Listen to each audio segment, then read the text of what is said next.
Channel. So ഇന്ന് നമ്മൾ react ചെയ്യാൻ പോകുന്നത് ഓസ്ലർ എന്ന മലയാളം മൂവിയുടെ ട്രെയിലറാണ്. ഓസ്ലർ നമ്മളുടെ ജയറാമേട്ടന്റെ പുതിയ സിനിമയാണ്. മിഥുൻ മാനനാണ് ഡയറക്ടർ. അതുപോലെ തന്നെ മമ്മൂക്ക ഉണ്ടെന്നൊരു റൂമറൊക്കെ ഉണ്ട്. ഉണ്ടെന്ന് പറയാം, സ്റ്റില്ലെന്ന് വന്നിട്ടുണ്ടായിരുന്നു പറയാം. അപ്പൊ എനിക്കാറും പുള്ളിക്കാരൻ എന്തായാലും ഉണ്ടാവുമായിരിക്കും. അപ്പോൾ അതാണ് സിനിമ. നമ്മൾ വെയിറ്റ് ചെയ്തിരിക്കുന്ന ജയറാമേട്ടൻ വെയിറ്റ് ചെയ്തിരിക്കുന്ന സിനിമ എന്നാണ്. അപ്പൊ അധികം സമയമൊന്നും കളയുന്നില്ല, നമുക്ക് ട്രെയിലർ കണ്ടിട്ട് നമുക്ക് നോക്കാം. നീ എവിടെയാടെ കറങ്ങി നടക്കുന്നത്? നിനക്ക് എനിക്കൊരു സ്ഥലം തന്നിട്ടില്ലേ? അവിടെ ഇരുന്നാ പോരെ. അറിയിപ്പിക്കണ്ടെന്നെ കൊണ്ടൊന്നും. എന്തിനാണ് സാറേ ഇവനൊക്കെ ഇങ്ങനെ കാശ് ചെലവാക്കി ഫുഡ് വാങ്ങി കൊടുക്കുന്നത്?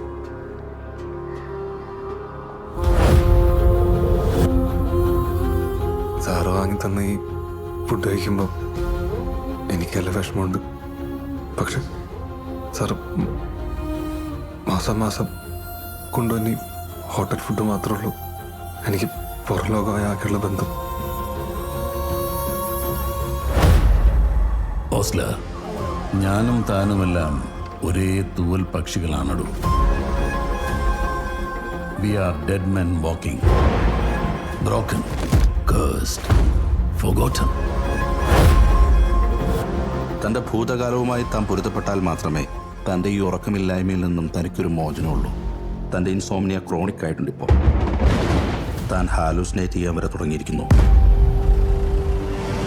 പെട്ടെന്ന് വൻതോതിൽ രക്തസ്രാവം വന്നുള്ള മരണം. It's a number 11 scalpel, both pointing and piercing.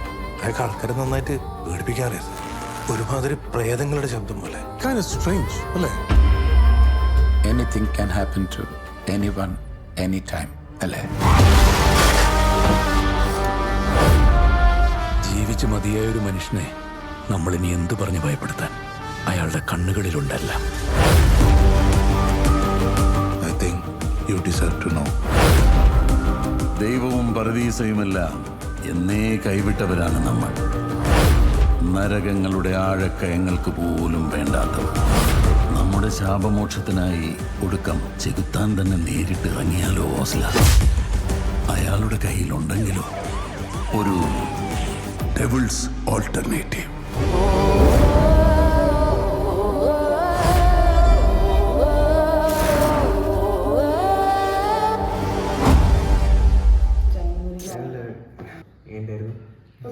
ജയറാമിന്റെ ഇപ്പൊ അടുത്തൊന്നും ഇങ്ങനെ ഒരു മൂവി ഇല്ല. ഇങ്ങനത്തെ ഒരു ഗംഭീര ക്രൈം ത്രില്ലർ. സാധാ പോലീസ് സ്റ്റേഷനിൽ നിന്ന് മാറി ചേഞ്ച് ആയിട്ടുള്ള പോലീസ് സ്റ്റേഷൻ ചെയ്തിരുന്ന ആ ടൈപ്പ് ഓഫ്. പിന്നെ എനിക്ക് 5ാം പാതിര വൈബ് കിട്ടുന്നുണ്ട്. മിഥുൻ മാനുവൽ തന്നെയാണ്, അതുകൊണ്ടായിരിക്കും 5ാം പാതിര വൈബ് കറക്റ്റ് കിട്ടുന്നുണ്ട്. പിന്നെ മമ്മൂക്കയുടെ വോയിസ് ഓവറായിട്ട് അവസാനത്തെ സാധനം, അതെ ഡെവിൾസ് ആൾട്ടർനേറ്റീവ്, അങ്ങനെ ആ ഡയലോഗ് മാത്രം മമ്മൂക്കറിയായിരുന്നു. അതെ, മിക്കവാറും സിനിമയിൽ പുള്ളിക്കാരൻ ഉണ്ടാവും. ജസ്റ്റ് വോയിസ് ഓവർ ചാൻസ് ഇല്ല, അറിയില്ല, ഇതായിരിക്കും. എന്തായാലും മിഥുൻ മാനുവലിന്റെ പുള്ളിക്കാരൻ അറിയാലോ, ക്രൈം ത്രില്ലറൊക്കെ ചെയ്യുന്നതിൽ ആള് ബെസ്റ്റ് ആണ്. 5ാം പാതിരയൊക്കെ ആള് സെറ്റാക്കി എടുത്തതാണ്. പുള്ളിക്കാരൻ ഒരു വെർസറ്റൈൽ ഡയറക്ടറാണ്. അതായത് കോമഡി ചെയ്യാൻ ഇപ്പൊ ആട് ചെയ്തിട്ടുള്ള ആളാണ്. 5ാം പാതിര ചെയ്തിട്ടുള്ളതാണ്.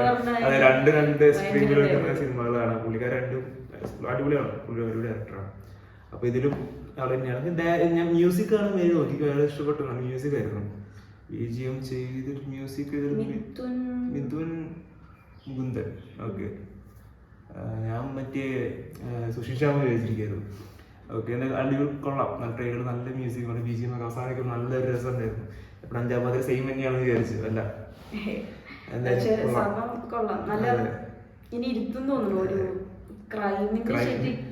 ഇമോഷണൽ ക്രൈം ത്രില്ലർ എന്നാണ് പറയുന്നത്. അങ്ങനെയൊക്കെയാണ്. രാത്രി ഹാലോസിനൊക്കെ വന്നിരുന്നതാണ്.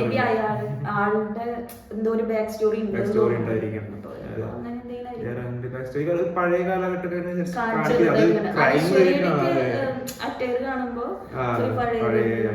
ഇപ്പൊ അത് ജയറാമിന്റെ ബന്ധപ്പെട്ടിട്ടാണോ അതോ ക്രൈം അന്വേഷണവുമായി ബന്ധപ്പെട്ടുള്ളതാണെന്ന് അറിയില്ല.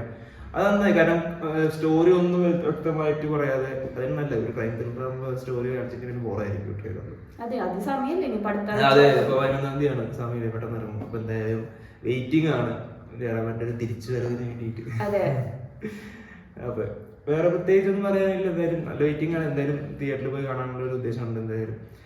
എന്തായാലും അടുത്ത വീഡിയോ ആയിട്ട് വരുന്നതായിരിക്കും. അതുവരെ ബൈ ബൈ.